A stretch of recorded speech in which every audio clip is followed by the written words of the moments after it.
Olá, pessoal, boa tarde. Vamos começar. Sei que está todo mundo triste que vai terminar essa semana super tranquila e boa. E, enfim, então, primeiro, assim, falando em nome do Programa Qualis, da administração do hospital, agradecer o envolvimento de todo mundo. Acho que, mais uma vez, assim, foi uma semana em que a gente mostrou o quanto a gente pode ser unido, como a gente reforça também coisas de amizade, com todas essas, enfim, não dificuldades, mas situações que a gente passa durante a semana, né?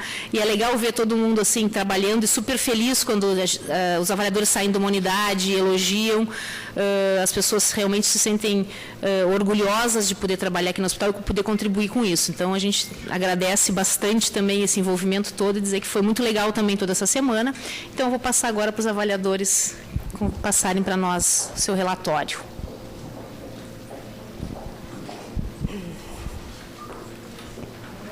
Então, boa tarde. Essa é a última sessão da nossa agenda, a reunião de encerramento.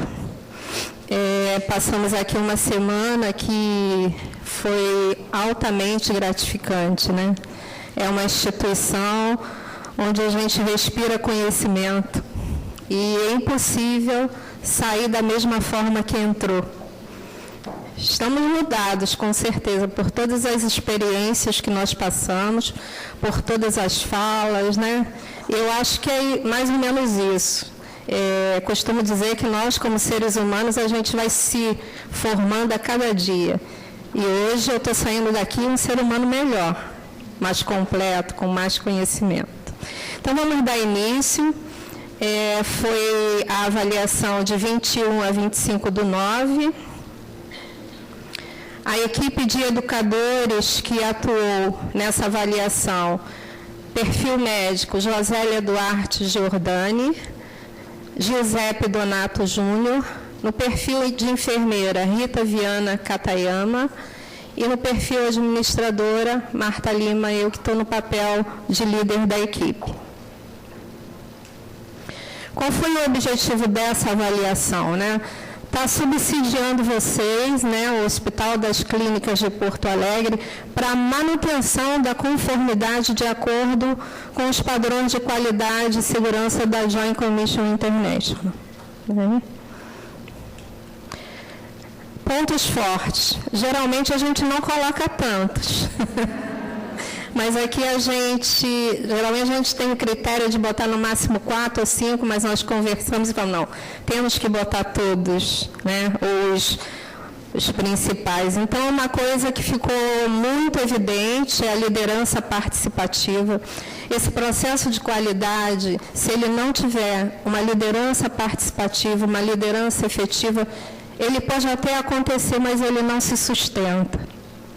Então, isso ficou muito forte, muito presente. Comprometimento com a qualidade e segurança é outro ponto muito importante. A qualidade institucional ela é resultado da qualidade individual de cada pessoa que está aqui e de todos que estão lá fora. Então, se eu não me comprometo, não tem como falar, eu não me envolvo com isso. Não tem como ficar em cima do muro. Porque o fato de não se envolver, você vai estar comprometendo esse resultado. E aqui nós observamos esse comprometimento. Referência em ensino-pesquisa, eu não preciso nem falar. Eu acho que a gente conseguiu, até no fato de aprender, de sair daqui diferente, isso fica muito evidente. Núcleo de cuidados paliativos. A Rita hoje voltou emocionada. E é muito importante, ela falou, teve um momento que me deu vontade de chorar, porque ela viu que não é só um processo mapeado, ela conseguiu ver que aquilo, a preocupação que tem no cuidado com o paciente, né? E tudo que envolve essa questão que é tão difícil, né, da gente tratar. Educação de pacientes e familiares, vocês têm uma riqueza de material. A gente consegue perceber que não é só o material que vocês entregam, que vocês efetivamente orientam, porque em determinados momentos, na fala da equipe, eles falaram que tiveram aula do acompanhante, do familiar, em relação à sua patologia de base, né? Treinamento e desenvolvimento dos profissionais. A estrutura de gestão de pessoas de vocês é fantástica. Quando a gente começa a avaliar todos os subsistemas de capital humano, a gente observa como isso está consistente, e no item, na célula, no subsistema de treinamento e desenvolvimento, é fantástico a estrutura.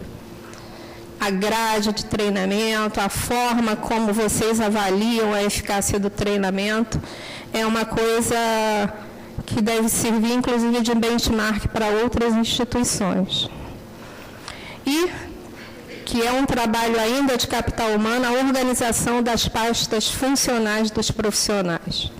A gente conseguiu revisar as pastas tão rápido por conta da organização, pelo entendimento já da equipe em relação ao processo. Então, a gente colocou esses principais, mas com certeza a gente teria outros. Daria para encher mais um slide. Nós vamos estar deixando aqui recomendações prioritárias, né, que são recomendações para que vocês já possam se apropriar e traçar ações de melhoria até a chegada do relatório, que o prazo é até 40 dias. Então, tudo que está nessas recomendações estará no relatório. Mas pode ter alguns apontamentos no relatório que não estejam aqui, que a gente não entende como prioritário, mas que estarão constando. Tá? Eu vou passar, então, para o Giuseppe iniciar. Tá. Boa tarde. A gente vai começando a falar, então, das metas, né? Meta 1, manter o padrão alcançado. Na verdade, a gente, assim, observou, vocês estão muito bem, né? Mesmo que na mensuração de vocês estejam abaixo do esperado nas metas que nós vamos falar, o processo, ele está bem estabelecido. Então, a gente manteve, realmente, vocês manterem esse padrão na metodologia desse processo. Assim foi para a meta 2, né? Meta 3 também, realmente a gente não viu nenhuma orientação maior a dar. Já na meta 4, que a gente já tinha conversado, que é assegurar cirurgias com local de intervenção correto, procedimento correto e paciente correto, que os pacientes em que haja prescrição de ansiolítico, a marcação do local da cirurgia ocorre antes de que seja administrado a medicação. Meta 5, também a gente volta a manter o padrão alcançado, o processo de vocês está bem estabelecido, bem desenhado. E na meta 6, reduzir o risco de lesões ao paciente decorrentes de quedas. Intensificar o treinamento dos profissionais de saúde com ênfase na utilização de práticas seguras que sejam eficazes para a redução do risco de queda e monitorar a adesão das medidas adotadas. Então, quem fez o tracer junto com a gente, né, percebeu algumas situações de melhorias nesse processo. AOP, avaliação dos pacientes. Definir o prazo para a liberação dos exames de imagem e monitorar o processo, principalmente para os exames de urgência e emergência, incluir no programa de controle de qualidade a validação dos métodos de exame de imagem. Hoje a gente já sabe que isso acontece para um tipo de exame e precisa ampliar esse escopo para os demais exames. COP, cuidar dos pacientes. Assegurar o processo para integrar, coordenar e registrar os cuidados prestados a cada paciente. Garantir o cumprimento do protocolo de gerenciamento da dor. A gente viu que, na verdade, precisa só organizar os horários de reavaliação desses pacientes. Anestesia e cirurgia.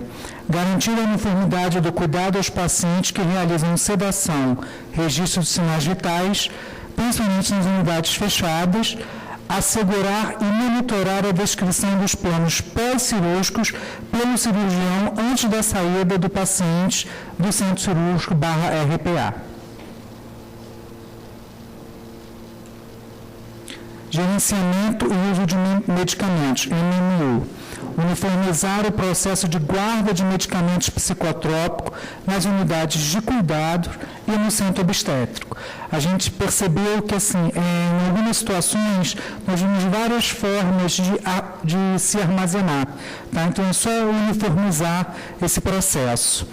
Garantir que os medicamentos sejam preparados e dispensados em ambiente seguro. Quem fez o teste comigo, a gente vê algumas unidades em que a área de preparo, ele fica na área de circulação. Tá?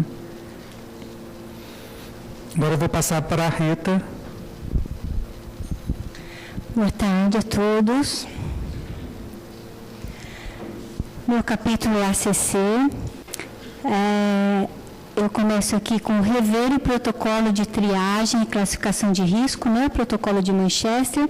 Foi o que eu falei logo no início, que este protocolo ele precisa ser revisto com relação ao tempo, né?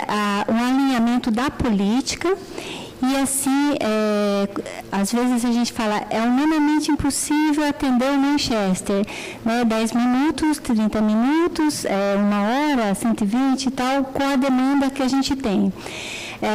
Nós sabemos que a superlotação de um hospital de portas abertas é muito difícil de controlar, né? Mas essa superlotação, ela não só compromete a habilidade do atendimento, mas principalmente ela compromete a segurança do paciente. Então, eu sei que vocês têm grupos, o NIR, né? Núcleo de... Isso, tem o time de resposta rápida também, que o grupo atua, que vocês estão trabalhando com isso. Muitas coisas foram passadas, mas ainda a gente percebe que não está sendo suficiente. Porque tem paciente que chega, espera 3 horas, outros esperam até um tempo maior, sendo pacientes considerados muito urgentes. Não estou falando do azul e nem do verde, que não são pacientes urgentes, né? Então, de repente, pensar como nós podemos fazer. Sabemos que tem também uma proposta, já tem uma maquete ali para uma grande construção para 2017, mas até lá, que será que, com certeza, com a criatividade e com a inovação de vocês, eu acho que na próxima vez que vier alguém da CBA aqui, teremos boas notícias. Monitorar a assertividade da classificação de risco. Então, isso é o quê? O que eu coloquei ali como amarelo, era amarelo mesmo? Então, esse indicador é importante. O que eu coloquei laranja, era laranja mesmo? Isso precisa ser controlado. Mensurar o tempo de permanência do paciente nas diversas etapas do atendimento. Então, o paciente ele foi triado, aí ele vai para uma sala, fica aguardando, aí a gente vai fazer exame. Quem é que está controlando este tempo e quem é que está controlando, gerenciando este paciente? Esse paciente triado, ele precisa ser gerenciado e reavaliado. E essas reavaliações precisam ser registradas, evidências que ele foi reavaliado. Mensurar, desenvolver estratégias para gerenciar a superlotação na emergência, então a gente deixa como uma grande lição para vocês, né? Vamos lá para o próximo. No capítulo de direito dos pacientes e familiares. Garantir a privacidade. Esse capítulo, gente, primeiramente, ele está muito bem desenvolvido, a questão de direitos e pacientes, foi conversado com profissionais, foi conversado com pacientes, foi conversado com acompanhantes. Entretanto, a parte que fala garantir a privacidade do paciente em todas as fases do atendimento, nós temos ali um parcial conforme em função da emergência, né? Se eu estou falando privacidade, eu não posso dizer que lá na emergência laranja tem privacidade, né? Então, uma marca junto com a outra, paciente de várias idades, masculino, feminino, e todos juntos. Quando eu falo em integralidade do cuidado, eu falo de humanização E aí eu falo de privacidade. E a privacidade, ela deve ser respeitada, né, na medida do possível, sempre. Assegurar que os pacientes considerados vulneráveis, exemplo, os idosos, tenham em seu cadastro o registro de um segundo contato, aquilo que o Giuseppe falou. Então, o senhorzinho, idoso, 80 anos, vem aqui, deixa o seu registro para quem não estava presente, né? E ele vem sozinho e ele não tem um segundo contato. Se ele acontece alguma coisa, quem é que a gente comunica, né? Com relação à educação de pacientes e familiares, esta parte encanta, está muito bem. No último momento ainda conversei com a Maria do Carmo, mas mais para ver a parte, porque eu discuti com ela, porque ela queria me apresentar os trabalhos, porque o que eu vi nas unidades me bastava. Então, muitos pacientes souberam falar do seu tratamento, muitos acompanhantes souberam, pacientes com diagnóstico grave. Eu falei daquela mocinha de 18 anos que deu a aula lá sobre anemia, mas eu também tive outro paciente que tem um câncer de fígado, que soube falar sobre a embolização que ele havia feito, que não deu certo. Aí ele veio, ele sabia toda a conduta a ser tomada, era um paciente simples. Então, isto mostra o quanto os pacientes estão sendo educados. E também em todos os prontuários que eu vi, que não foram poucos, né, doutora Camila, que eu até ficava procurando, e estava difícil encontrar. Então, está muito bem resolvida esta questão. No capítulo de PCI, cabe aqui falar com o doutor Rodrigo, vocês dão licença, tá? Agora, para o doutor Rodrigo, eu queria dar os parabéns para ele, para a equipe inteira do CCH, que eu cheguei lá encantada, né? Falei, gente do céu, vocês não têm noção. Então, está muito bom. É uma equipe comprometida. Cadê o farmacêutico? Parabéns para você. Eu queria até levar esse farmacêutico para São Paulo. Ele é tão comprometido que ele até engasga para falar da hora que ele quer justificar. Então, parabéns, Christopher, e parabéns à equipe inteira de CCH, tá? Aqui a gente deixa como recomendação um pequeno detalhe que foi, um pequeno grande detalhe, né, Giuseppe? Encontrado pelo Giuseppe na questão quando ele fez a visita à parte de ensino e pesquisa, onde foi detectado que os estudantes manipulavam sangue sem o uso de um EPI importante, que são os óculos, e eles não tinham o conhecimento, né? Só essa questão. E apesar de todos os esforços, que são muitos, né, nós ainda precisamos alcançar esse indicador de adesão à higiene das mãos. Esta foi a parte. Parabéns, então, a todos, mas a gente ainda volta para falar um pouquinho, né, Marta? E fala bem, né? Diga-se de passagem. Então, vamos dar continuidade. Nos capítulos referentes à administração da instituição e melhoria da qualidade e segurança do paciente, que é o capítulo QPS, o que nós deixamos como recomendação? Garantir que todos os indicadores tenham uma análise de dados. A análise crítica do indicador é importante, porque vai te permitir se comparar consigo mesmo, com instituições semelhantes, com padrões e práticas desejáveis, né? Então, é para isso que eu monitoro. O dado por si só, ele não vai te dizer nada. Aquele dado só é importante quando você transforma em informação que te dá subsídios para a tomada de decisão. Se ele é só um dado, você não tem nem banco de dados, você tem um bando de dados. Então, é importante traduzir esses dados em informações através de uma análise crítica, né? Então, é importante porque Muitas das vezes, quando a gente analisa um indicador, ele tem interface com outra área. A partir daí, a gente precisa mapear processos, revisar protocolos, e esse é o caminho, né? Garantir a comunicação das informações sobre o resultado dessas análises para toda a equipe de forma regular. Analisando, inclusive, a forma de comunicação de alcance daquele profissional. Para a área técnica, eu posso fazer de uma forma, mas para a área operacional da lavanderia, por exemplo, eu tenho que ter uma outra metodologia, precisa ser uma divulgação mais visual, né? Então, também se atentar para essa questão.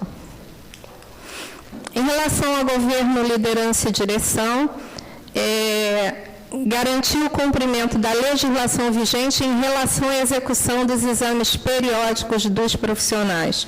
Eu pontuo isso em SQE, mas eu trouxe isso para a GLD, porque é uma responsabilidade de GLD garantir o cumprimento das legislações. Incluir a relação de contratos clínicos e administrativos no plano de gerenciamento e fiscalização de contratos, com definição de expectativas de qualidade e segurança do paciente. Eu vi e peguei como exemplo o contrato do laboratório, isso tem no edital, mas no plano isso precisa estar claro que contratos são esses, né?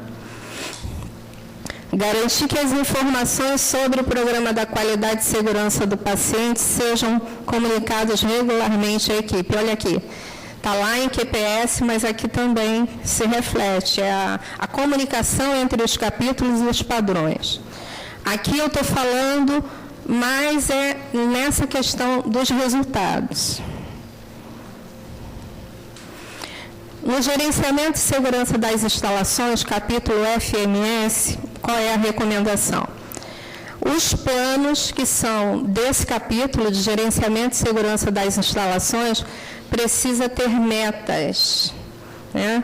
Porque você define esse plano para ele ser aplicado ao ano, aí no próximo ano eu reviso, vejo se eu alcancei meus objetivos e meta e reviso esse plano. Tá? Então, eu vi que todos têm objetivos, mas não têm as metas. Quando você conversa com a equipe de gerenciamento, todos falam quais são as metas, mas isso precisa estar inserido no documento. Registrar o simulado de desastres e epidemias conforme requerido pelo propósito do padrão. Foi falado que foi feito um simulado em relação ao item C, que é a comunicação, mas não basta. Tem um elemento que diz, ou você simula o plano inteiro, ou pelo menos de C a G. E o que é G? Que é uma mudança até da 5ª edição. Eu preciso ter definido todos aqueles eventos que eu coloco no meu plano, como desastres e epidemia. Vamos pegar, por exemplo, um acidente de múltiplas vítimas. Vem para cá, vem para a emergência. Só que entre essas vítimas tem um familiar de um profissional que está lá trabalhando. Ele não vai conseguir, no papel dele de profissional, de repente, prestar aquele cuidado. Então, tem que ter um processo. Como que eu faço? Aí eu aciono a psicologia para dar o suporte, ele é retirado da atividade laboral dele para ele ficar no papel de familiar. Tá? Isso tem que estar constando nesse relatório de simulado. Garantir a identificação de todos os visitantes, acompanhantes e terceiros que transitam no hospital. Em relação ao padrão SQE, é a questão dos exames, né? Que tem o padrão que fala da medicina ocupacional. Então, a gente precisa desenvolver estratégias para garantir que todos os profissionais participem dos exames periódicos. No capítulo de gestão de informações, o MOI, a recomendação é treinar os profissionais no gerenciador de documentos. Observamos que tem áreas que eles não sabem acessar, em alguns casos nem conheciam esse sistema. reavaliar a estrutura normativa vigente, fazendo os ajustes em relação aos planos. Se vai manter os planos assistenciais com esse nome de batismo, que na norma coloque alguma informação distinguindo-os do de gerenciamento do ambiente. Ou se vai mudar o nome de batismo, e aí vocês vão avaliar. Garantir que os prazos de revisões de documentos estipulados no plano de gerenciamento documental sejam atendidos, né? Então, isso depende muito do gestor do processo. O Qualis não tem condição de ficar, porque já manda isso por e-mail, né? O workflow do sistema, ele defraga um e-mail dizendo, ó, você tem que revisar o documento tal. Então, é a obrigação, é uma tarefa do gestor, e elas só vão fazer esse monitoramento.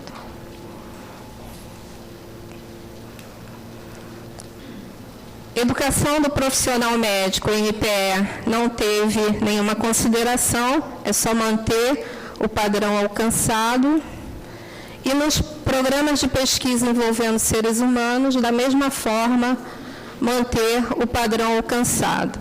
Quando eu falei lá de GLD, da questão da legislação, que eu pontuei lá a questão dos exames periódicos, eu queria fazer também um adendo em relação à questão do CME, né, que tem todo o processo estruturado, Rita observou tudo e viu conformidade, mas tem um ponto que ela, e eu também achei que vale a pena a gente estar colocando aqui, apesar de não vir como achado no relatório, que é o profissional responsável pelo CME, ele é responsável pelo processo, começo, meio e fim. Né? Então, a guarda ou armazenamento dos materiais esterilizados nas unidades de atendimento é um ponto que esse profissional tem que estar monitorando. Através de um checklist que vocês possam estar desenvolvendo, para garantir que essas embalagens estejam íntegras, armazenadas em conformidade, conforme pede a legislação. Vocês atendem a RDC 15, só tem um detalhe que precisa estar sendo verificado. Bom, aqui eu quero agradecer e depois eu vou passar a palavra para a equipe. Agradecer a possibilidade da gente estar realizando esse trabalho, né? E aí alguns agradecimentos pontuais que eu gostaria de fazer, que é a nutrição. Fomos muito bem alimentadas. E a gente sabe, né, a gente que está na organização de um processo, quando eu estou do outro lado, eu me preocupo muito com isso. E eu percebi essa preocupação de vocês. E no primeiro dia, quando a gente deixou, né, a comida, porque vinha muita comida, elas falaram, vocês não gostaram? Eu falei, não, é que vocês colocaram muito. Então, assim, e foi adequando o tempo todo, a preocupação em saber se a gente estava satisfeito. A equipe de TI que deu um suporte, né? Sempre que a gente precisasse, até um suporte pessoal no meu notebook, que o rapaz me salvou, aí eu consegui trabalhar no hotel. A equipe Qualis, eu acho que é uma equipe grande, né? Quantos da Qualis está aqui? Levanta a mão. Parabéns para vocês. Vocês são quem sustenta esse programa. Vocês, acho que levantaram a mão quantos? Uns 40? Só que tem outra equipe da Qualis lá fora, que são os 5.000 que estão lá, porque todo mundo é equipe da qualidade, né? Além da equipe que está nomeada com essa função. Mas eu queria parabenizar vocês, porque eu, como já estive do outro lado, eu sei como isso é trabalhoso e difícil. E os facilitadores que nos acompanharam, tanto a mim, aos colegas, isso é muito importante quando o facilitador entende o seu papel no processo. Quando a gente não precisa dizer, pô, eu estou perguntando para ele, não é? Então, vocês têm essa maturidade, sabem nos guiar, né? Muitas atividades que eu ia pontuando no final do dia, ó, já resolvemos isso, já resolvemos isso. Então, isso é muito bom por conta desse profissional que acompanha e já vai direcionando as ações. Então, isso é muito bom. E quero agradecer a minha equipe. A minha equipe que trabalhou comigo essa semana, eu acho que a gente teve um entrosamento, né? Foi super interessante, a gente conseguiu gerenciar tempo, todas as atividades da agenda a gente conseguiu concluir, e foi uma equipe que a gente teve um clima tão bom, né? Que às vezes a gente nem sentiu cansaço, que já é uma coisa normal. Então, agradecer a vocês, foi um trabalho muito bom e o resultado de uma liderança ideal é isso, quando a gente tem equipe que eles mesmos se lideram. Então, foi muito bom. Eu vou passar para cada um fazer o seu agradecimento.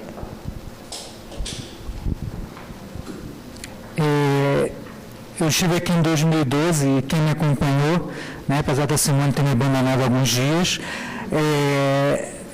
e assim, ver o crescimento de vocês foi assim, muito emocionante, como disse a Marta. Né, eu estive aqui em 2012, logo no início do processo de vocês, né, ver assim, o crescimento que vocês tiveram, realmente assim, de ter orgulho realmente a cada um. Né? Esse processo que a gente percebe que assim, vocês agarraram realmente com unhas e dentes para poder realmente alcançar esse objetivo. Né? E como a Marta falou, às vezes a gente tinha que ir com a lupa, né, para tentar, não para achar um erro, mas para ajudar vocês, né, para contribuir, para poder ver não, o que a gente pode ajudar mais aqui. Então, algumas vezes a gente até achava, a gente não é pontuado, mas assim, vamos pensar juntos, né, uma visão de um outro local que a gente tinha visto que foi melhor. Então, assim, isso foi assim, a nossa contribuição, realmente assim, o que a gente gosta, né, principalmente uma unidade acadêmica, uma unidade que, assim, eu me sinto bem hoje aqui, né, e vocês aí, professora Nadine, entendeu? Mas, assim, é uma coisa que realmente emociona muito a gente, esse esforço, essa competência de vocês, realmente é de emocionar não só vocês, né, mas a gente também se sintam parabenizados por isso. Pode primeiro. Bom, eu até falei pode primeiro que eu fiquei com medo de passar a hora aqui. Eu quero agradecer muito. Eu costumo dizer que depois da Florence Nightingale, que foi a precursora da enfermagem, quem mais gosta da enfermagem sou eu. Lá desde 1858, né, e eu venho acompanhando a Florence, e eu sou uma lutadora por uma enfermagem humanizada, eu sou uma idealista, e este é um sonho sempre. E eu consegui ficar muito feliz aqui, principalmente no setor de cuidados paliativos. A doutora Camila estava comigo. Quem é dos cuidados paliativos aqui? Um lugar onde as pessoas se preocupam de conseguir na internet, conseguir uma forma de passar a formatura da filha para uma paciente que estava em fase terminal. É um lugar especial. Eu realmente emocionei. Eu emocionei quando chegou uma criança de uns 8 anos, que estava indo ver a mãe, e que entrou dando um bom dia para todos, como se ela estivesse chegando para um lugar muito agradável, porque ela foi preparada pela psicóloga, pela enfermeira, pela equipe médica, pela equipe multiprofissional. Então, vale a pena a gente conhecer um lugar desse. Tá? Eu fiquei muito feliz. E eu fiquei tão feliz por ter ido lá, falei, graças a Deus que eu fui lá, porque a gente carrega essas coisas junto com a gente para a vida, e com certeza eu vou citar esses exemplos pela minha vida fora, aí, quando eu for fazer uma palestra, porque realmente é isso que os pacientes precisam. Um paciente terminal precisa de um adeus humanizado, e esse adeus humanizado eu consegui ver hoje na parte da manhã. Eu agradeço muito as pessoas que me acompanharam, em especial todos que me acompanharam, em especial a Liege, a doutora Camila, que sabe, pega o prontuário, ela já sabe, sei tudo desse prontuário, e ela sabe tudo do prontuário. Pega outra, ela fala, conheço esse paciente da cirurgia cardíaca, assim, ele teve isso, teve aquilo, e a gente já vê ela, então, meio um computador, doutor Rodrigo, tá? Então, sinceramente, eu agradeço muito por ter tido essa oportunidade. Muito obrigada. Vocês não sabem por que eu fiquei por último, né? Mas eu sei. Então, poderia ir embora agora, não tenho mais nada para acrescentar ao que os meus colegas disseram. Mas eu preciso fazer minha voz viva e agradecer também, né? Porque sem equipe e sem vocês, não chegaria até aqui. Então, agradeço a minha equipe, a liderança bem firme da Marta, né? Firme e doce, firme e amiga, né? Ao Giuseppe, colega, né? E a Rita também. Mas quero agradecer a vocês, aos facilitadores que me acompanharam e que prontamente, né, estiveram juntos o tempo todo, aos estagiários. E dizer que também, de igual forma, eu estou impactada com esta avaliação, de várias formas, né? E agradecer a equipe toda, né, da qualidade e parabenizá-los pela liderança, né, pela liderança firme, efetiva, pela liderança adequada e de exemplo. E dizer que quando a gente vai ao hospital, a gente olha o todo, mas não adianta estar como profissional de saúde sem ter uma educação continuada, uma educação de todo dia. E isso a gente percebe, é flagrante aqui. E na reunião de MPE, com os doutorandos, os residentes e os professores, eu pude sentir isso bem de perto, na fala dos doutorandos, na entrevista com eles, né, também nas unidades, e isso é realmente marcante. Recordei meu tempo de aluna, como que era bom ter aqueles professores comprometidos. E isso existe aqui, num tempo em que a saúde anda um pouco abandonada no nosso país. Encontrar um lugar como esse é um refúgio, é um porto seguro. Então, parabéns. Eu tenho certeza que vai melhorar cada vez mais, até pelo que alguns têm me falado, né, dos propósitos de fazerem grandes coisas, né? Vocês sabem, em termos de pesquisa, em termos de aprendizado, de sonhos, de fazer essa força que existe aqui também sobressair para mais lugares no Brasil. Bom, já estou me delongando, mas vocês são o que mesmo? Hospital de Clínicas de Poa, Porto Alegre. HCPA. Esse H poderia muito bem representar humanização. Aqui a gente vê isso, um hospital humanizado. Mas de clínicas, esse C eu posso chamar de comprometimento com a qualidade e a segurança do paciente. E aí, essa qualidade é um caminho que nunca chega. Sempre será madrugada para quem caminha em direção ao sol. Nunca vai chegar, gente.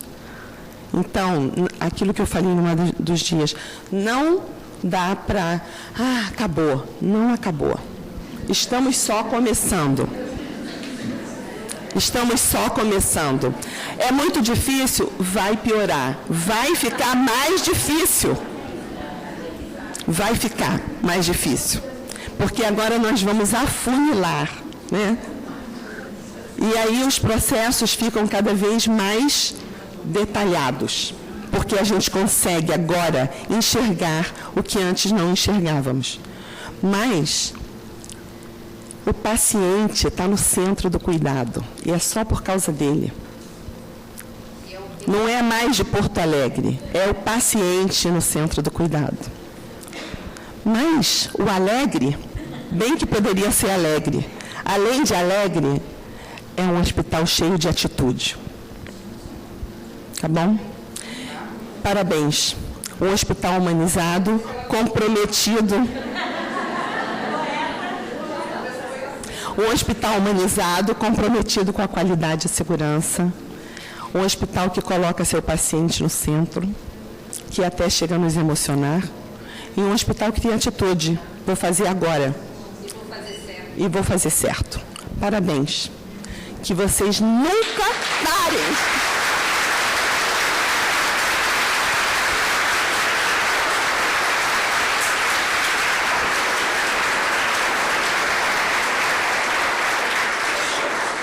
Ainda bem que ela fez nebulização ontem, porque ela tinha que fazer o fechamento. Obrigada, porque eu experimentei ser paciente. Quando ela fala de atitude, nós que somos gestores de pessoas, lembramos de que equipe do chá, né? Eu tenho conhecimento, tenho habilidade, mas eu preciso ter atitude de fazer o certo, né? Então é isso, vocês têm essa atitude de fazer a coisa acontecer e acontecer com qualidade. Helena. Obrigada. Pedi para a professora Nadine fazer esse encerramento. Bem, foi uma semana intensa. Eu queria agradecer muito vocês terem vindo. Eu acho que sempre é um momento da gente se revisar, né? Se revisitar por todas as emoções da semana, em vários outros âmbitos. A gente precisa dessa energia aqui para enfrentar outros desafios que estão permeando o hospital nessa semana e que às vezes a gente acha que não vai conseguir vencer, mas ouvimos, ver essa equipe altamente comprometida e que vai sair daqui energizada, vai energizar a nós na direção para enfrentar coisas bem complicadas que vem aí na semana que vem. Eu tenho certeza que nós vamos ser um hospital melhor depois que vocês forem, né? Acho que nós temos aqui uma equipe que tem o sentido da humildade e de achar que a gente não está acabado, né? Que a gente está sempre crescendo, a gente precisa atender melhor os nossos pacientes, educar melhor os nossos estudantes, se comprometer cada vez mais com uma qualidade que é um alvo em movimento, como foi dito, nunca a gente para. E eu acho que essa visita, ela dá uma mexida, nos faz rever coisas, olha para frente e bota mais acima ainda o sarrafo, né? Então, vai piorar, mas depois vai melhorar, né? Mas a gente precisa disso, a gente precisa de passar por isso para a gente também sair de algumas acomodações, a disposição de aprender, e isso passa para todos, passa para todas as gerações aqui, há quase 40 anos a gente vem fazendo isso, mais de 40 anos, e a gente espera no ano que vem estar recebendo de novo o grupo aqui para que a gente consiga realmente merecer essa reacreditação. Vamos trabalhar duro para isso, vamos botar todo mundo para se mexer e vamos nos alimentar um dos outros de um sentimento bom, que eu acho que é o que fica dessa semana. Aprendemos muito e agradecemos muito vocês. Gente, obrigado.